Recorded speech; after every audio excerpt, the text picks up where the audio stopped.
trampoline na nakikita namin si Tali, si Mochi, lalo na si Mochi kapag dumadalaw sa Itbulaga. As a mom, how proud are you? Eh, nabanggit mo nga na siya mismo may gusto dumadalaw sa Itbulaga.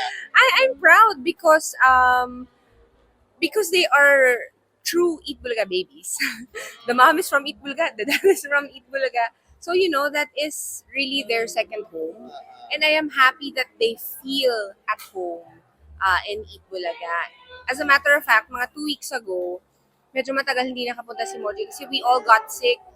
Sabi nila, bibigyan na daw nila ng memo. Kasi ang tagal na daw hindi pumupunta. So, even the staff, the crew, they miss the children. And ako, honestly, I love exposing the kids to, different kinds of environment. And like yun, nakikita nila kung saan nag-work si daddy, nakakamit sila ng iba-ibang klaseng tao. And they get to experience things that they don't get to experience at home and in school.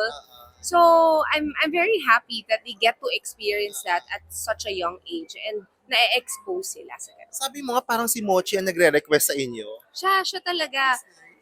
More than once a week ang nire-request niya, Mami, go ga. Go ga. Ganyan pa yan ga. Tapos favorite niya si Riza tsaka si Wally. Kasi si Wally, I guess nag-stick sa kanya na walang buhok.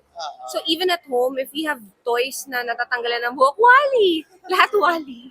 Favorite niya yung dalawa. That's nice.